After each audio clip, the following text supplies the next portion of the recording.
Yung ating Pangulong Bongbong Marcos, mga kababayan, ang sabi dito sa balita, open siya para sa charter change. Ayan po yung balita dito sa The Manila Standard. PBBM open to economic chacha. Pero anya Mr. Maravillas, si Super Ate anya. Ayan na po ninyo si Super Ate. Kasi si Senator Amy Marcos, may iba naman po siyang agenda. Pangbalansi po si Super Ate para hindi naman po isipin ng mga mamamayang Pilipino na parang ang ating gobyerno po, yung ating administrasyon ay pinapatakbo na lang ng iisang pamilya. Di ba? Kasi yung Speaker of the House na pinsang buo ng ating Pangulong Bongbong Marcos, all out yung suporta po sa economic chacha naman po ito para gumanda yung investments po. Lalong gumanda yung investments po dito sa ating bansa. Yun ang purpose po nito. Ayan po, Marcos Chacha should focus on attracting potential investors. So ito naman po yung sabi ng ating speaker, charter change moves to zoom in on economic provisions. Talagang kambal dikit po yung ating Pangulo at yung kanyang pinsan, si Martin Romualdez. Di ba napakaganda yung tandem ng dalawa? But before ko mga kababayan ibigay sa inyo yung full story, click subscribe muna dito sa ating YouTube channel and hit the notification bell para lagi po tayong updated sa mga kaganapan dito sa ating bansa. Like and share na rin po ninyo ng ating video at huwag na rin po ninyo mga kababayan na skip yung ating mga commercial ads para tuloy-tuloy lang po ang pag-unlad ng bagong Pilipinas. Sa mga naghahanap po ng malinis and spacious fitness gym, bumisita lang po kayo sa aming Colossal Fitness Gym.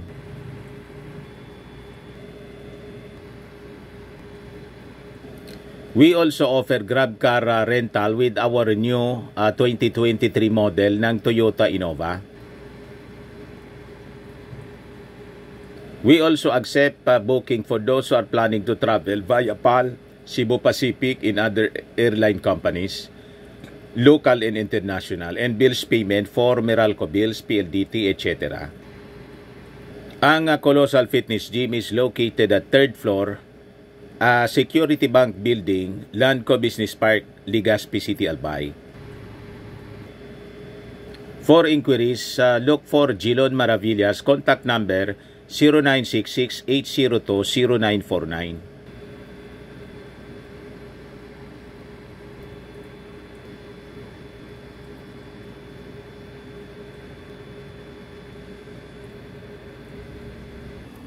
Ayos pa, ayos na ayosan niya Mr. Maravillas. So ito yung balita, open po for economic chat sa yung ating Pangulong Bongbong. So kailangan lang niya, sabi ng ating Pangulo, na ang focus niya ay para makapag-attract tayo ng mga potential investors. Tama po, tama niya Mr. Maravillas. Kaya lang yung sabi ni Super Ate kasi, may proposal din kasi si Robin Padilla. Di ba siya yung chairman ng Committee on Constitutional Amendments sa Senado? Gusto niya political amendments sa charter change. I-extend yung term ng mga elected officials, yung term of office. Tapos yung mga senador gawin na daw na 54. O di ba? Sobra ka doble yung gustong mangyari ni Senator Robin Padilla. Pag ganyan po, pati yung mga dati hindi na nanalo, yung mga reject po natin ng mga kandidato sa pagkasenador tulad ni Harimao at saka ni Salmao Sidong Panelo, panalo. Pati yung mga nuisance candidates, magsisweldo po tayo, pati mga nuisance candidates, 54 mga senador. O diba? 24 pa nga lang po, ang gulo-gulo na, kung sino-sino na lang yung kakandidato, sigurado, pati yung mga mga kasama sa movie industry ni Robin Padilla, dudubli po yung magka-interest na tumakbo. Yon din yung ayaw ni Super Ate, mga kababayan. Kasi sabi ni Super Ate, kakaya naman niya na tayo yung beneficiary. Di ba? Pero itong sinusulong ng ating Pangulong Bongbong Marcos, economic charter change po. So sabi ng ating Pangulo, we're just beginning to study because we keep on talking about economic provisions that are getting in the way with some of the potential investors. In my interest, my primary interest is to try to make our country an investment-friendly investment-friendly place. That's why the study is really not about the Constitution. It's about what we need to change so that these potential investors would come to the Philippines. So, malinaw pa, mga kababayan, walang interest po yung ating Pangulong Bongbong Marcos doon sa politika. Pero si Juan po, gusto, sinusupport niya daw yung Chatsa, si Coco Pimentel. Pero para sa federalism naman po siya.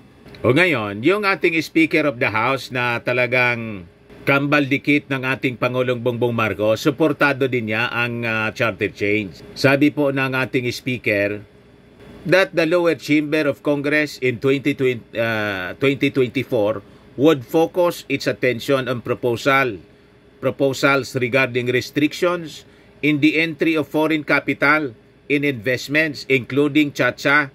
Next year, sabi niya, we will focus our attention on reviewing proposals that deal with the restrictions blocking the entry of foreign capital at saka yung mga investments anya dito sa ating bansa. Yung iba naman po na mga mapagduda yung isip, baka kasi anya gusto na mag-Prime Minister kasi ni Martin Romualdez.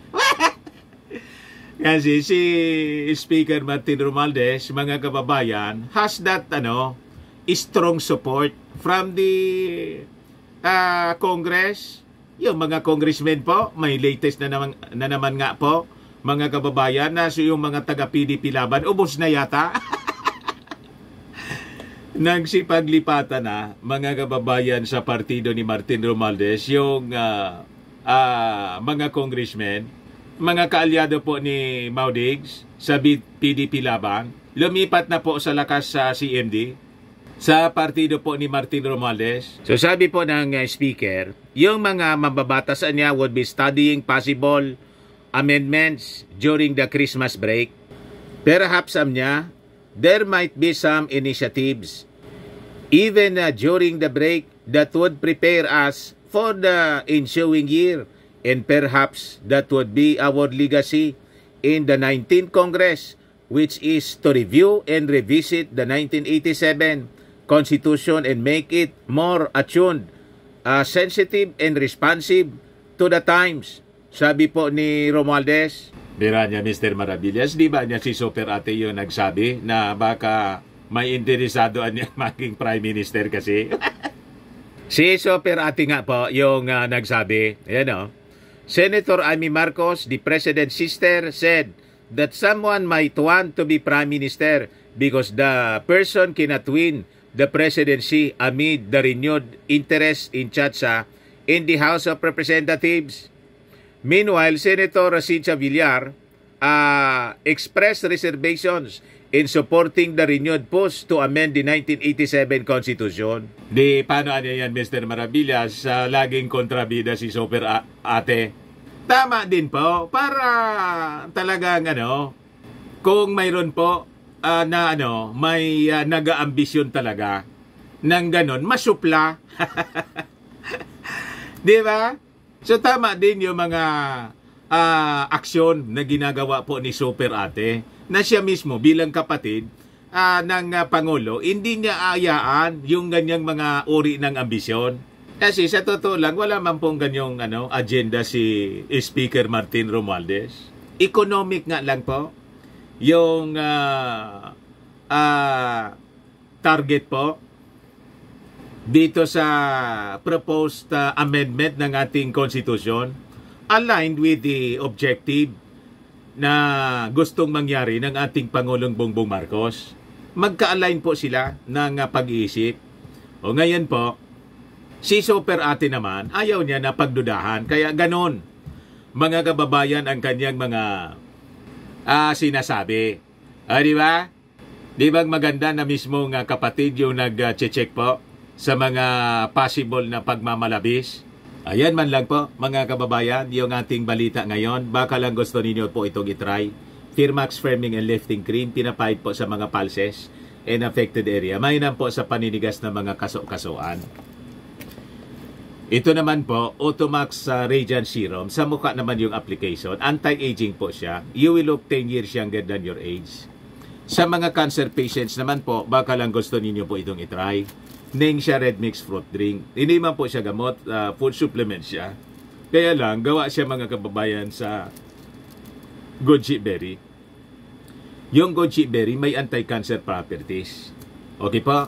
Yung mga inquiries ninyo, dumiretso na lang kayo sa aming messenger sa Facebook para masagot namin agad. Ako po si Dante Maravillas. Bye-bye po. God bless.